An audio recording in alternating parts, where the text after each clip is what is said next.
Well, good afternoon, TikTok. It's March 12, 2024. I had a lot of comments on why a 466 and an 806. Can I do a more detailed video on what I've used and stuff to get that far? And I have all the parts. Not all of them are here in my shop. Some of them are in my machine shed on a different farm. But anyways, one of the questions, I had posted a picture on one of the IH groups on Facebook too, I believe. And I had an inbox from a guy and it said, why are you putting a 466 in an 806? And so I just messaged him back and I said, I've always wanted to. And he said, but why? And so I'm just going to give the story on why I'm building an 806 with a 466 in it. Early 2000s, it had to have been like 2000, 2001, 2003-ish. There was a guy from Rock Valley, Iowa. He was 20 years younger too, early 2000s, that era, named Jared Blankenspore. I don't know if he has Facebook, or I know he has Facebook. I'm friends with him on Facebook. I don't know if he has TikTok or not, but if somebody does, please tag him in this. He had built with his dad an 806 with a 466 in it. And it had clamshell fenders on, 20.8 38s, just like my 806 will, and he was tractor pulling with it. Now, the first time I saw it, he had just got it together at the 4th of July tractor pull in Inwood, Iowa. And I remember the announcer saying that they just had got it together and he just was going to pull it. And I went, holy cow, that's an 806 pulling against 1466s and 1066s. Now, that was also about the exact same time the 1466 I pull, my tractor I call Money Pit, in the farm stock division that was built for open farm. So we're going to fast forward a couple of years, and he was pulling it in the open farm class, and that was about 06, 07-ish. And I didn't have any money at the time, and actually came up for sale on pull-off, and a kid I was going to college with, I went to vocational school, worked for his family's repair shop. And he said to me, he goes, hey, he said, you're interested in a pulling tractor, are you? And I said, well, I don't know. He said, well, my boss is going to sell one. And it's a 806 with a 466. And I said, well, is it Jared Blankensport? And he said, yeah, it is. At the time, he wanted $15,000 for it. Looking back, I should have bought it. But I was a senior in high school, going to vocational school. I had no money. I was paying for college courses and going to high school at the same time and all my tools. So I didn't have any money to do it. I was pulling farm stock with an 856. So that tractor was sold. It actually was parted out. The chassis is, I believe, if I remember right, in Kentucky or Tennessee. So if somebody from Tennessee or Kentucky knows about that chassis, I would love them to do it or stitch this and let me know about it or comment on this, because I'd like to know where the chassis ended up. The motor, I believe, is in, I was told the block was sold to another tractor puller, and I don't know who that is. I've heard rumors it's in a couple tractors, but I don't know. I really don't care. Didn't have the money, so be it. So my dream since I was 15 years old has been, hey, I want to build an 806, kind of a pulling tractor. I'm really not building a pulling tractor, but we're just building the 806 with a 466 in it and clamshell fenders. So that's how this all started. So when I started this project, I had the motor. I bought it out of a 1480 combine.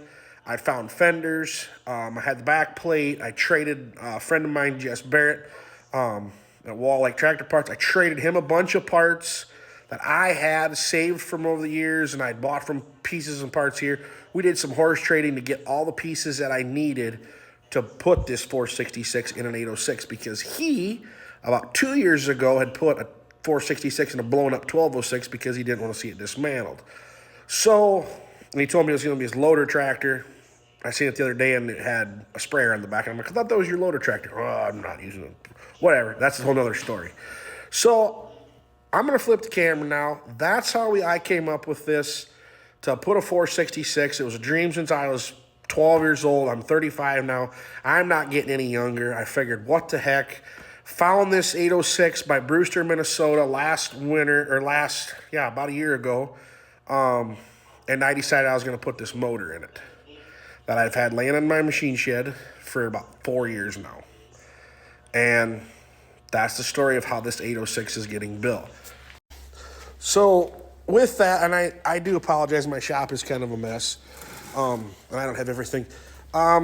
Just with talking with a few people, I did use 806 gas frame rails. because they are a little bit longer. And it is very tight clearances. I don't have the fan in there yet. I have a 1066 fan to bolt on there. Will have to be cut down for inside to fit inside the 806 shroud.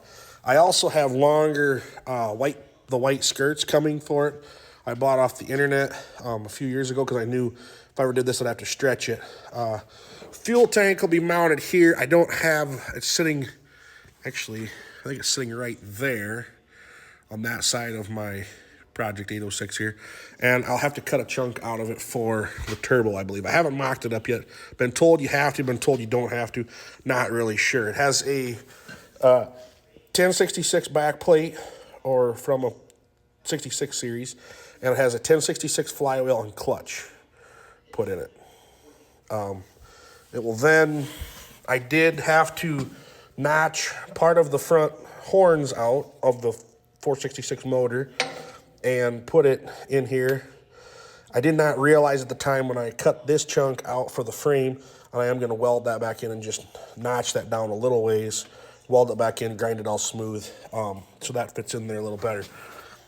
Wide front is 66 front, or 06 front end, but the guy I got it from said they took the tie rods off of another piece of machinery when they went, and they just heated these up and bent them. I do have new ones for that.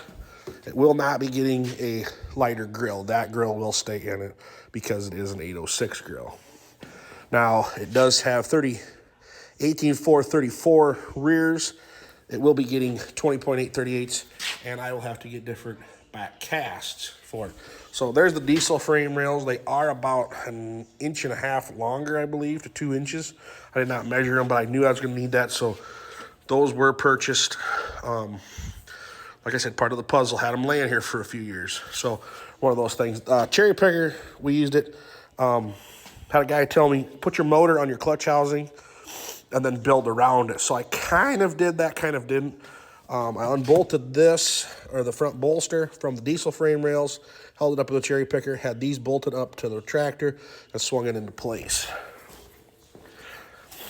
Now, it also has I'll try and make this all, lighting's not the best on this side. So it still has the combine injection pump on it and such. We'll run a wire for the solenoid to turn it on and off, so we do it with the key switch. And then your throttle linkage comes back, goes across, and goes back. Come off of an 826.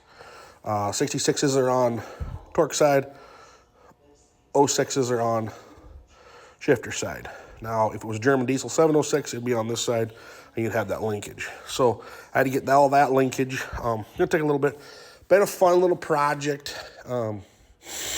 Like I said, this one does have a 56 updated shifter in it, so I was kind of happy about that. And I do have, where is it laying here? There is the 06 torque lever. I will be putting it on. I will not be deleting it. And the 2-point will stay for now, in case maybe someday down the road I do ever want to go tractor pulling again. Did sell my pulling tractor last summer. Now, it was a 706 with a 466. I did not build it. I kind of finished building it.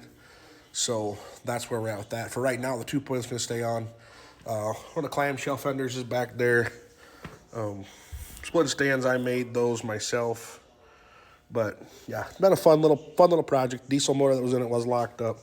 Had a lot of blow-by. Traded that to Wall Lake, the Barretts, for this motor. Or I shouldn't say for the motor, but for the parts too. So if you guys need tractor parts, Wall Lake Tractor Parts, great guys to work with.